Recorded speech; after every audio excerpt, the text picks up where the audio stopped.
सच्ची भक्ति की कहानी। हनुमान जी की कृपा। सुखराम नाम का एक किसान था। उसके परिवार में उसकी पत्नी कमला, बेटा पंकज, उसकी बहू सुनीता और बेटी प्रेमा रहा करते थे। इस छोटे से परिवार में हमेशा खुशहाल बनी रहती थी। ननद प्रेमा की अपनी भाभी सुनीता से कभी नहीं बनती थी। छोटी छोटी बातों पर ननद अपनी भाभी सुनीता से झगड़ा करती रहती थी।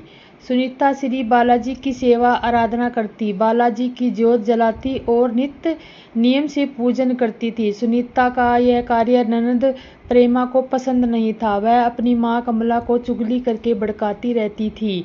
एक बार सुनीता बालाजी महाराज की चालीसा पाठ पढ़ रही थी। तभी ननद प्रेमा वहां आ जाती है और कहती है, भाभी बंद करो ये सब, तुमने कितनी बार कहा है बालाजी की पूजा मत किया करो। सुनीता ने प्रेमा से पूछा, क्यों ननद जी, तुम्हें बालाजी की पूजा से क्या ऐतराज है? यह सुनकर प्रेमा बोली, तुम्हें पता है बालाजी की पूजा से भूत बाधाएं घर में प्रवेश करती है। आज के बाद तुम पूजा नहीं करोगी। सुनीता ने प्रेमा को समझाते हुए कहा, देखो प्रेमा, यहाँ मेरा यह नियम अभी से नहीं है। मैं हमेशा से ही बालाजी की पूजा करती आई हूँ और आगे से भी करती रहूंगी। तुम्हें पता है बालाजी एक ऐसा देवता है जो हमें भूत व्याधि से बचाते हैं। प्रेमा कहती है, तो ठीक है, मैं अभी माँ को बताती हूँ। ननद झुझलाकर वहाँ से चली जाती है और अपनी माँ को कहती है, माँ भाभी को रोको, वह बालाजी की पूजा करती है, तभी हमारे घर में परेशानी आ रही है। यह सुनकर सुनीता की सास कमला कहती है, ओहो, इस बहू को कितना समझा चुकी हूँ कि हमारे घर में बालाजी को मत पूजा कर।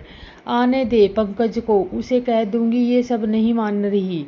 बेटे पंकज का आना हुआ तो माँ बेटी पंकज को सुनीता के बारे में सारी बात बताती हैं। अरे बेटा, हम तो तेरी बीवी से परेशान हो गए हैं। अरे हमने कितनी बार मना किया है कि बालाजी की पूजा मत किया कर, हमारे घर में भूत व्याधि आने लगेंगे। अच्छा नहीं, ऐसा ही बात है तो मैं भी सुनीता से जाकर पूछता हूँ।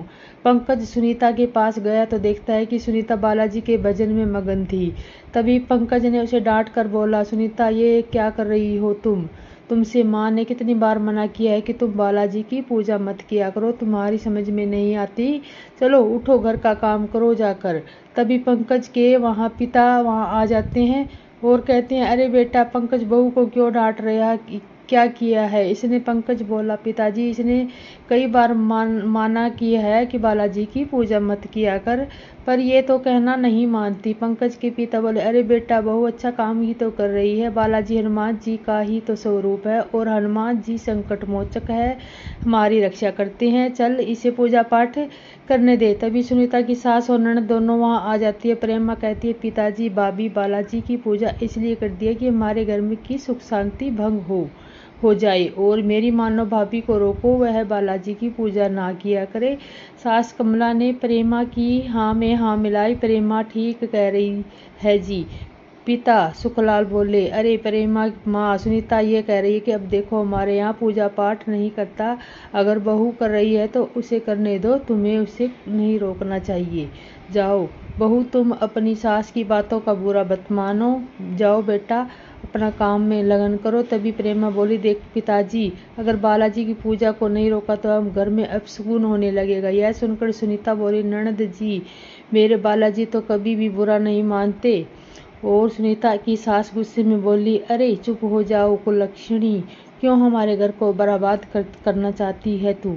सुनीता ने हाथ जोड़कर बालाजी से क्षमा याचना की। बालाजी, मेरी सास और ननद के बारे में ज्ञान नहीं है, इन्हें क्षमा कर देना। दूसरे दिन घर में पूरी पकवान और खीर बनाई गई। ननद प्रेमा अपनी माँ सास से बोली, मम्मी मेरी सहेलियाँ पार्टी कर रही हैं और अब सब अपने घर में खाना लेकर बगीचे में आ चुकी है, मैं भी अपने घर से पूरी पकवान लेकर जाऊंगी। कमला बोली, हाँ ठीक है चली जाओ, मगर जल्दी आ जाना। जैसे ही प्रेमा पकवान बांध कर चलने लगी तो भाभी सुनीता ने कहा, रुको ननद, यह पूरी पकवान ले जाना ठीक नहीं है, पकवान पर अशुभ छाया का प्रकोप होता है। प्रेमा चिढ़कर बोली, भाभी मुझे ज्ञान देने की जरूरत नहीं है, आपको अपना ज्ञान अपने पास ही रखिए, मैं जा रही हूँ। प्रेमा ने सुनीता की बात पर ध्यान नहीं दिया और वह बगीचे में चली गई। बगीचे में सारी सखियाँ इकट्ठी हो गई और एक पीपल के वृक्ष के नीचे बैठ गई। सारी सखियाँ बहुत ही खुश थी। तभी प्रेमा बोली, चंपा, रम्मा, रानी चलो फिर शुभ करते हुए सभी यहाँ खाना खाकर उसकी एक सहेली कहती है, अरे वाह प्रेमा, पूरी पकवान खीर लाई है। तभी मिलकर खाना खाया और बैठकर हंसी मजाक करने लगी। तभी प्रेमा बोली, चंपा मेरा सर भारी सा हो रहा है। चंपा बोली, इतना सारा भोजन खाया है तो होगा ही।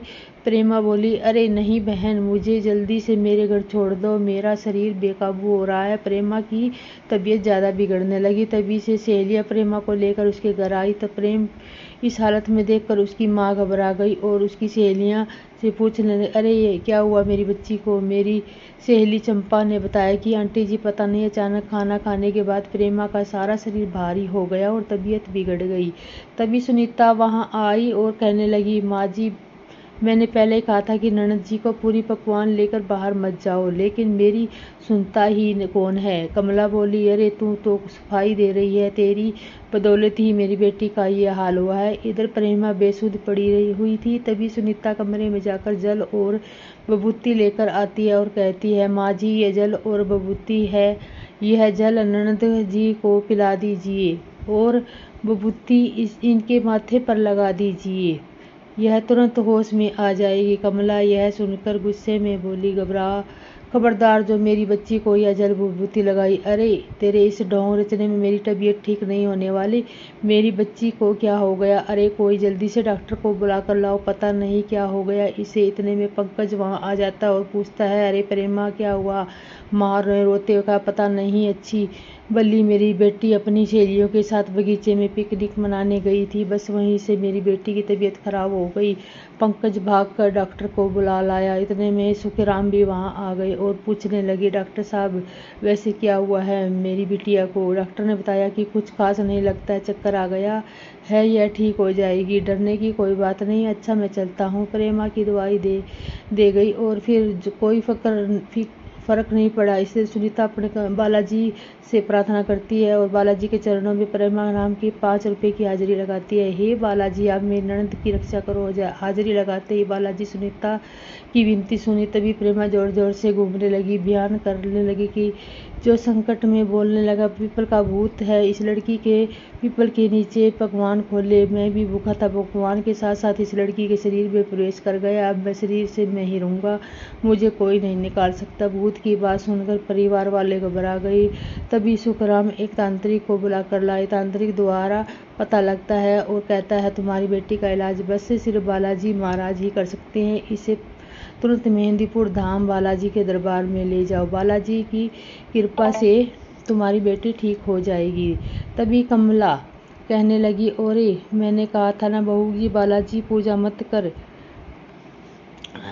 अब देख लिया ना। सुनीता कमला को समझाते हुए कहने लगी, माँ जी ऐसा मत कहिए, मैंने बालाजी को संकट मोचन हर लेते हैं, वह संकट मोचन लेते हैं। आप ननद जी को लेकर मेहंदीपुर चलो, वहाँ तीन देव विराजमान है, श्री प्रेतराज, भूतराज और संकटराज। प्रेमा की माँ बहू ठीक कह रही थी, चलो हम मिलकर प्रेम सभी लोग मेहंदीपुर धाम आते हैं। वहाँ के पुजारी बोलते हैं, जजमान एक लाल कपड़े में नारियल और 21 रुपये रख कर बालाजी के चरणों में हाजिरी लगा दो। सुखराम ने ऐसा ही किया। एक चमत्कार देखा प्रेमा पर जो संकट था वह चीखने लगा, उसकी पेशी लग गई और वह जोर जोर से हंसने लगा। बाबा मुझे छोड़ दो, अब नहीं आऊँगा, अब कभी नहीं आऊँगा। इधर प्रेतराज महाराज के संकट के पांव में बेड़ी डाली, भरम ने संकट को पड़ा और बालाजी ने संकट जी को सजा दी। उधर प्रेमा के शरीर से संकट बाहर होते ही प्रेमा ने अपनी आंखें खोल दी। होश में आते ही प्रेमा बोली, मैं कहाँ हूँ माँ, मुझे क्या हो गया और यहाँ क्यों लेके आए? कमला ने प्रेमा को बताया कि बेटी तू मेहंदीपुर बालाजी के धाम पर है। बेटी बालाजी बड़े सच्चे मन के हैं, तेरी जान बाबा ने बचा ली। बेटी हाथ जोड़कर बाबा से क्षमा मांग ली, जिस भाभी को तू गलत समझती थी उसी के पूजा से यह फल है जल। जय हो बालाजी महाराज, जय हो बालाजी प्रेत राज्य सरकार, जय हो भैरव बाबा, तुम्हारी सदा ही जय हो। प्रेमा अपनी भाभी सुनीता के साथ हाथ जोड़कर क्षमा मांगती है, भाभी मुझे माफ़ कर दो, तुम्हारी भक्ति में ढोंग समझती थी, इसलिए आज मैं जान पर बन गई। बालाजी महाराज बड़े सच्चे देवता हैं, आज से मैं बालाजी महाराज की पूजा अर्चना करूँगी। और इस तरह उसने हनुमान जी को मानने लगी लड़की, और रोज़ हनुमान जी की पूजा करने लगी। और हनुमान जी की कृपा। रूपनगर गांव में रामदास नाम का एक आदमी अपनी पत्नी पूनम और 15 वर्षीय बेटे बाबी के साथ रहता था। कुछ साल पहले एक लड़का हादसे में रामदास की एक टांग कट गई थी, इसलिए रामदास एक पैर के विकलांग हो गया और वह बैसाखी के सहारे चलता था। रामदास हनुमान जी की पूजा किया करता था और बंदरों को केले खिलाया करता था। यह उसका रोज का नियम था। जब कभी रामदास का बेटा बाबी अरदास कहता था, पिताजी आप हर रोज बंदरों को केले क्यों खिलाते हो? बंदरों को पैसे खर्च करके आपको क्या लाभ मिलता है? रामदास अपने बेटे को बताता है, बेटा यह बंदर हनुमान जी के सैनिक हैं और ये बजरंगबली का भक्ति हूँ और मैं बजरंगबली का भक्ति हूँ, मैं इनकी सेवा करूँगा तभी तो बजरंगबली मुझसे प्रसन्न होंगे। बाबी बोला, अच्छा तो ये बात है, मैं भी कल से बजरंगबली के इन सैनिकों की सेवा करूँगा। गांव के बाहर जाने वाली मेन रोड पर किनारे पर रामदास की 1 बीघा पुश्तैनी जमीन थी, जिस पर रामदास ने एक छोटा सा ढाबा खोला हुआ था। रामदास अपने बेटे के साथ मिलकर इस ढाबे को चलाता था। रामदास ने अपने ढाबे का नाम हनुमान ढाबा रखा हुआ था और हनुमान की कृपा से यह ढाबा हर समय ग्राहकों से भरा रहता। रामदास बड़ा दयालु स्वभाव वाला आदमी था। वो गरीब और भूखे भिखारियों को मुफ्त में खाना खिलाया करता था। ऐसे ही एक दिन 2 भिखारी रामदास के ढाबे पर आकर कहने लगे, बाबूजी हम दोनों ने कल रात से कुछ नहीं खाया है, हम बहुत भूखे हैं, हमारे पास पैसे भी नहीं हैं, क्या आप हमें उधार खाना खिला दोगे? हम 1-2 में आपके पैसे चुका देंगे, 1-2 दिन में। रामदास ने ये सुनकर, अरे भाइयों यह रामदास का ढाबा है, रामदास मेरे ढाबे में कोई भूखा बिना खाए नहीं लौटता, तुम्हें खाने के पैसे देने की जरूरत नहीं है, तुम दोनों मुफ्त में ही मेरे ढाबे पर पेट भर के खाना खा लो। दोनों गरीब आदमी टेबल पर बैठ जाते हैं, बाबी उन्हें खाना परोस देता है और दोनों पेट भर कर खाना खाकर चले जाते हैं। इसी दिनचर्या के साथ रामदास का जीवन आराम से गुजर रहा था। गांव का एक चौधरी हुक्म सिंह बड़ा ही दुष्ट और मुँह माफिया था। वो निर्बल गरीबों के जमीन मकान प्लाट जबरन कब्जा कर लिया करता और बेच दिया करता था। रामदास के ढाबे पर भी चौधरी जी की नज़र थी। एक दिन वह शहरी आदमी से रामदास के ढाबे वाली जमीन का ही सौदा कर लेता है। वह शहरी आदमी हुक्म सिंह कहता है, चौधरी साहिब आप रामदास की ज़मीन मुझे दिलवा दीजिए, मैं उस ज़मीन पर बड़ा सा रेस्टोरेंट बनाऊंगा और उस ज़मीन के लिए मैं आपको पूरे 1 लाख रुपए दे दूंगा। हुक्म सिंह कहता है, अरे तुमको नहीं पता चौधरी हुक्म जी पैसों के लिए कुछ भी कर सकता है, तुम तो बस 10 लाख रुपए तैयार रखो, 1 हफ्ते में अंदर लंगड़ा रामदास इस तांबे ज़मीन तुम्हारे नाम लिख देगा। ठीक है चौधरी साहब, तो फिर 1 हफ्ते बाद ही आपके पास रुपए लेकर आऊँगा। यह कहकर शहरी आदमी वहाँ से चला जाता है। फिर रात हो गई। रामदास ने अपने घर में अपनी पत्नी और बेटे को खाना खा रहा होता है। रामदास कहता है, मेरी इच्छा है कि हनुमान जी के मंदिर में भक्तों के लिए ठंडे पानी की मशीन लगवा दो, तुम्हारे क्या ख्याल है, कैसा रहेगा? उसकी पत्नी बोली, बहुत अच्छा विचार है, प्यासे को प्यास बुझाना तो बड़े पुण्य का काम है। बाबी बोला, पिताजी आप सोच विचार मत कीजिए, अपने अच्छा है अवश्य पूरी कीजिए। रामदास, तो फिर ठीक है बेटे, तुम 1-2 दिन में शहर चले जाना और एक अच्छी सी मशीन लाकर मंदिर में फिट करवा देना। उसके बाद तीनों लोग खाना खाकर सोने के चले जाते हैं। फिर सुबह हो जाती है। रामदास और बाबी तैयार होकर अपने ढाबे पर जाने वाले हो, तभी वहाँ चौधरी हुक्म सिंह ने अपने 2 चेलों के साथ आ जाता और कहता है, अरे रामदास, तूने काफ़ी दिन से ढाबा चलाकर काफ़ी नोट कमा लिए, अब तो ऐसा कर अपने ढाबे वाली ज़मीन मुझे बेच दे, मैं वहाँ बढ़िया सा रेस्टोरेंट बनाऊंगा। रामदास कुछ घबरा गया और कहने लगा, चौधरी साहब ऐसी बातें कर रहे हो आप, तो मेरी पुश्तैनी ज़मीन है, उस ज़मीन में बने मेरे ढाबे मेरे परिवार का पेट पालता हूँ। हुक्म सिंह बोला, देखो रामदास, मैं तुम्हें इस ज़मीन के 50,000 दूंगा या फिर तुम 50,000 लेकर तो ज़मीन दे दे, नहीं तो तेरी ज़मीन पर कब्जा कर लूँगा। हुक्म सिंह ने यह बात सुनकर बाबी बोला, चौधरी अंकल, वह 1 बीघा ज़मीन 10 लाख रुपए की है और तुम उसे 50,000 में हड़पना चाहते हो, यह तो सरासर अत्याचार है। हुक्म सिंह थोड़ा गुस्से में बोला, अरे छोरे, इसे मांगने में तू अपना दिमाग ना चला। चौधरी हुकुम सिंह इसकी भी चाहे तो ज़मीन हड़प कर सकता है और पुलिस भी मेरा कुछ नहीं कर पाती। अब तो 1-2 दिन का समय है तुम्हारे पास, यह तो 2 दिन के अंदर 50,000 मुझसे ले ले, नहीं तो 2 दिन बाद मैं आऊँगा और तुम्हारे ढाबे पर कब्जा कर लूँगा। चौधरी अपने चेले को लेकर वहाँ से चले गए। चौधरी की धमकी से रामदास को भारी चिंता हो जाती है। रामदास की पत्नी कहती है, अरे मुआ चौधरी पक्का बदमाश है, इसने पता नहीं कितनों की ज़मीन कब्जा कर रखा है और अब ये हमारी ज़मीन को भी नहीं छोड़ेगा। हे भगवान, अब हमारा क्या होगा। बाबी अपनी माँ को समझाने लगा, माँ तू चिंता मत कर, चौधरी जैसे मुंडों की सबक सिखाने के लिए पुलिस है और तो चिंता मत कर। उसके बाद रामदास और बाबी स्कूटर पर बैठकर वहाँ से चले आते हैं और अपने काम में लग जाते हैं। इसी तरह एक दिन बीत जाता है। रामदास को अपनी ज़मीन की बहुत चिंता हो रही है। इसी चिंता में वो कुछ खा पी भी नहीं रहा। पूनम रामदास के लिए दूध लेकर आती है और कहती है, ये लो जी, कुछ खाना पीना कर लो, दूध पी लो। रामदास दुखी मन से कहता है, मेरा मन तो बड़ा विचलित हो रहा है पूनम, कुछ भी खाने पीने का मन नहीं कर रहा, मुझे बस अपनी ज़मीन की चिंता सताई जा रही है। परसों वह चौधरी आएगा और हमारी ज़मीन पर कब्जा कर लेगा। पूनम भी दुखी होकर कहने लगती है, हे भगवान, हमने ऐसा कौन सा पाप कर दिया है जो बैठे बिठाए हमारे ऊपर मुसीबत आन पड़ी। रामदास हनुमान जी से बोले, प्रार्थना करने लगा, हे बजरंगबली, आप तो संकट मोचन हो, आप दुष्ट पापियों को नाश करते हो और प्रभु आपका निर्बल भक्त हूँ, मुझ पर अपना संकट आन पड़ा, मुझे निर्बल की सहायता पावन करो, मेरी ज़मीन नहीं तो मैं बर्बाद हो जाऊंगा, मेरी सहायता करो प्रभु, मेरी सहायता करो। हनुमान जी के गुहार लगाकर रामदास का विचलित मन थोड़ा शांत हो जाता है और वह लौटकर सो जाता है। फिर एक दिन गुजर जाता है और हर दिन की तरह आज रामदास अपने बेटे बाबी के साथ अपने ढाबे पर जाता है और हनुमान जी की तस्वीर पर धूप बत्ती आदि करके अपने काम में व्यस्त हो जाता है। तभी वहाँ एक तगड़ा सा बंदर आता है और खाली पेट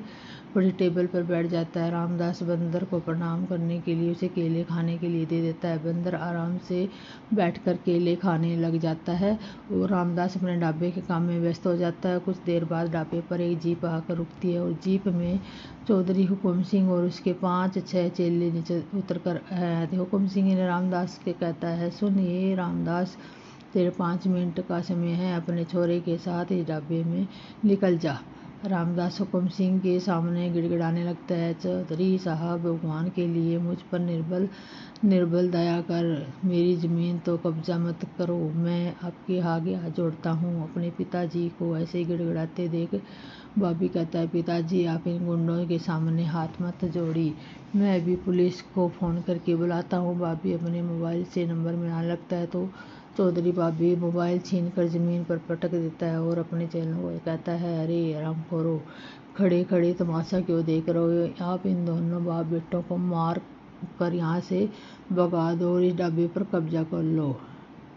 इससे पहले कि चेले की कोई हरकत करते, टेबल पर बैठा हुआ बंदर हरकत में आ जाता और चौधरी और उसके चेलों पर उठा कर पटकने लगता। बंदर सारे गुंडों को पीट पीट कर बेहाल कर देता है। रामदास बंदर के सामने हाथ जोड़कर कहता है, हे वानर देवता, आप कोई साधारण बंदर नहीं है, कृपया बताइए आप कौन है। तभी बंदर गायब हो जाता है और हनुमान जी प्रकट होते हैं। हनुमान जी की साक्षात रूप में सामने आकर रामदास कहता है, हे बजरंगबली, मुझ पर निर्बल की सहायता करने के लिए आप समय पधारे हैं, मैं तो आपके दर्शन मात्र से ही धन्य हो गया, आपने मेरा संकट दूर कर दिया है, आपका बहुत बहुत धन्यवाद प्रभु, बहुत बहुत धन्यवाद।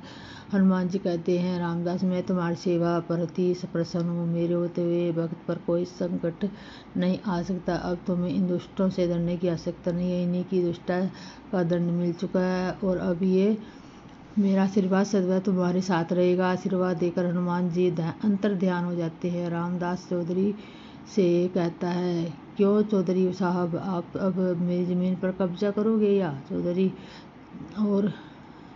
चौधरी कहता है, अरे रामदास भैया, मुझे पता नहीं था आपके ऊपर बजरंगबली की कृपा है, नहीं मैं तो नहीं ये भूल नहीं सकता और मैं अपना वादा करता हूँ आज के बाद कभी किसी निर्बल को नहीं सताऊँगा। और इस आश्चर्यजनक से घटना के बाद चौधरी जी फिर गरीब या निर्बल को नहीं बताया। रामदास पहले से ही आज और हनुमान जी की कमल केलापुर गांव का रहने वाला था और पिछले 3 सालों से भोपाल में रहता था। कमल भोपाल में एक कंपनी में अच्छी पोस्ट पर जॉब करता था और हर 2 महीने में एक बार अपने परिवार से मिलने के लिए गांव जाया करता था। केलापुर में कमल का छोटा सा परिवार एक बड़े घर में रहता था। कमल के परिवार में उसके पिताजी फूल सिंह, माँ सरस्वती, छोटी बहन कमला और छोटा भाई पवन रहा करते थे। कमल जी पिताजी मध्यम वर्ग के किसान थे जो खेती बाड़ी का काम करते थे। कमल जी अभी शादी नहीं हुई। दरअसल कमल बचपन से ही हनुमान जी का भक्त था, इसी कारण से वह शादी करने में इच्छुक नहीं था। भोपाल जाने के पहले एक दिन पहले कमल गांव में ही रह रहा था। उसके माता पिता उससे शादी की बात की। कमल बेटा, मैं सोच रहा हूँ क्यों ना अब तेरी शादी करवा दी जाए। बेटा अब तो मुझे अकेले ही इस घर का कामकाज नहीं होता, बहू आ जाएगी तो मुझे कुछ आसानी हो जाएगी। यह सुनकर कमल बोला, माँ पिताजी आप लोग मेरी शादी के बारे में इतना मत सोचिए। मैं तो बजरंगबली जी का परम भक्त हूँ। अभी मुझे ब्रह्मचर्य का पालन करने दो और मुझे कोई नौकरी तलाश करने दो, उसके बाद ही शादी के बारे में सोच लेंगे। यह सुनकर उसकी माँ बोली, क्यों जी, सुन लिया करो, बजरंगबली का भक्त बोल रहा है। उसके पिताजी बोले, अरे सरस्वती, अब तेरे बेटे की ऐसी इच्छा है कि तो मैं क्या कर सकता हूँ, चलो फिर और ऐसे ही कुछ दिन बीत जाते हैं। फिर भोपाल में एक कंपनी में कमल को जॉब मिल जाती है और कमल अपने गांव से ट्रेन पढ़कर भोपाल आता है। कमल बजरंगबली का भक्त। कमल बजरंगबली बहुत खास आस्था रखता था, इसलिए वह हर दिन सबसे पहले हनुमान जी की पूजा करता, हनुमान जी चालीसा का पाठ करता, फिर पार्क में जाकर बंदरों को फल खिलाता, उसके बाद अपने ऑफिस में जाता। कंपनी का मैनेजर कमल की हनुमान भक्ति के बारे में अच्छे से जान गया, इसलिए वह लेट हो जाने पर कमल को कुछ नहीं कहता था। आज भी कमल थोड़ा लेट हो गया, इसलिए मैनेजर कमल से कहने लगा, देखो भाई, कमल अच्छे से जानता हूँ कि तुम हनुमान जी के भक्त हो, पूजा पाठ किए बिना कोई काम नहीं करते हो, इसलिए हर रोज थोड़े से लेट हो जाते हो। कमल बोला, सॉरी सर, लेकिन मैं अपने नियम नहीं बदल सकता। मैनेजर बोला, हाँ भाई, मैं जानता हूँ तुम बड़ी मेहनती हो और तुम्हारे लेट होने की कोई दिक्कत नहीं है, तुम अपने नियम का पालन करते रहो बस। कमल मैनेजर से बोला, आप बहुत अच्छे हैं सर, आपका बहुत बहुत धन्यवाद।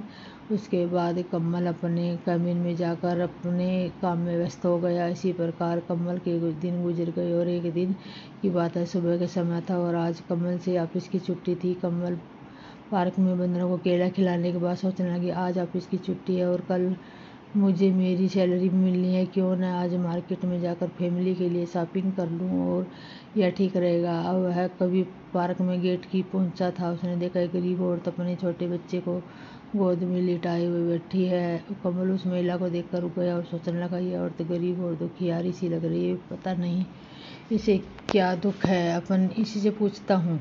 कमल उस महिला के पास गया और पूछने लगा, बहन क्या बात है, तुम यहाँ बैठी क्यों रो रही हो। वो औरत बोली, बाबूजी, मैं बहुत गरीब हूँ, मेरा बच्चा बहुत बीमार है बाबूजी, इसका इलाज कराने के लिए मेरे पास पैसे नहीं है, इसी दुख के बारे में रो रही हूँ बाबूजी। कमल सोचने लगा, कमल तू संकट मोचन हनुमान जी का भक्त है, तेरे होते हुए एक दुखियारी महिला बच्चे का इलाज ना हो, ऐसी कैसे हो सकता है। तू अपनी फैमिली के लिए शॉपिंग अगले महीने कर लेना, अपने इस पैसे से बच्चे का इलाज के लिए इस गरीब महिला को दे दे। और यह सोचकर कमल अपनी सैलरी सारे पैसे उस गरीब महिला को दे देता है और उसे कहता है, बहन ये पैसे ले और अच्छे से क्लिनिक में जाकर अपने बच्चे का अच्छी तरह से इलाज करवा ले। औरत ने कहने लगा, आप बहुत दयालु हो, आज से जैसे आप मेरी मदद की है, किसी दिन मुसीबत का समय पड़ने पर भगवान जी आपकी मदद करेंगे। फिर कमल वहाँ से अपने घर चला गया और ऐसे ही 10-15 दिन बीत गए और एक दिन जब कमल अपने वापस से काम कर रहा था तो उसके मोबाइल पर उसकी माँ की कॉल आई। कमल फ़ोन कर कहता है, नमस्ते माँ, कैसी है आप, बताइए क्यों कॉल किया। उधर से कमल की माँ कहती है, बेटा तुमने एक बात बतानी है, हमने एक इमरजेंसी के कारण तुम्हारी छोटी बहन कमला की शादी तय कर दी है, इसी महीने आखिर उसकी शादी होगी। कमल बोला, अरे वाह, यह तो बहुत अच्छा है, मुझे क्या करना है, मुझे बताइए। माँ बोली, बेटा तो अपनी बहन के लिए कुछ गहने खरीद कर रख देना और शादी में कुछ दिन पहले गांव ही आ जाना। ठीक है, मैं आ जाऊंगा। बहन की शादी 2 दिन पहले ही कमल ने अपने वापिस से 1 हफ्ते की छुट्टी ले लेता और अपनी बहन कमला के लिए जेवर सैलड खरीदने जाता है। कुछ शॉपिंग भी करता है। अपने गांव आने के लिए रेलवे टिकट बुक कर लेता है और फिर कहता है जिस दिन कमल का अपने गांव में जाने का इंतजार था, रेल दोपहर में छूटने वाली थी, इसलिए निर्धारित समय से पहले ही बैग लेकर 6 घंटे की ट्रेन यात्रा गांव कैलाशपुर स्टेशन से। उसी समय रात के 8 बजे कमला अपना बैग लिए ट्रेन के डिब्बे से पैदल रिक्शा वाले के पास जाकर, भैया मुझे कलपुर जाना है। रिक्शे वाला बोला, भाई साहब रात के समय कोई नहीं रिक्शे वाला आपको कैलापुर नहीं लेके जाए। कमल ने पूछा, क्यों भैया, रात के समय कैलापुर जाने से क्या परेशानी है? रिक्शे वाला बोला, अरे भाई कुछ पता नहीं, कुछ रात के समय कैलापुर जाने से रास्ते में लूटपाट की घटनाएं हो रही हैं, 2 मर्डर भी हो चुके हैं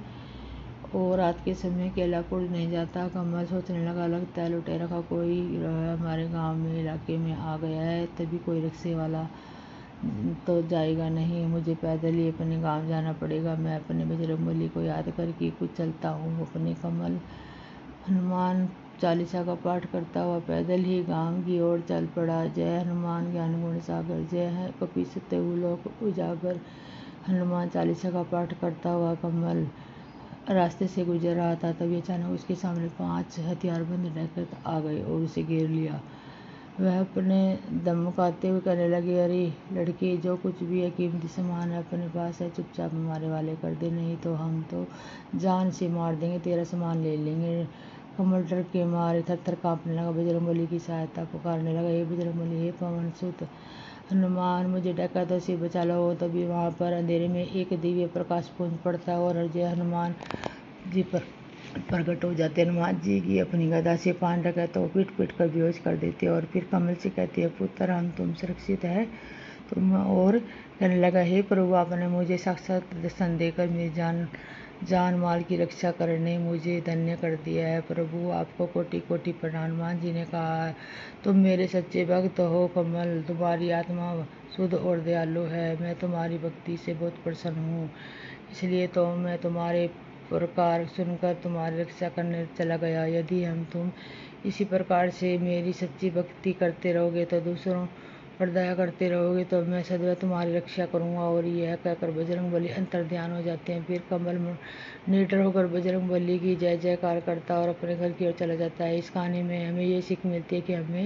हमें दिखावे के नहीं बल्कि सच्ची भक्ति करनी चाहिए और तभी हमारे आराध्य से भगवान प्रसन्न होते हैं। और इस तरह हनुमान जी की पूजा करनी चाहिए हमें, और जैसे हनुमान जी की पूजा व्यक्ति ने की, इस तरह हनुमान जी की पूजा हमें करनी चाहिए।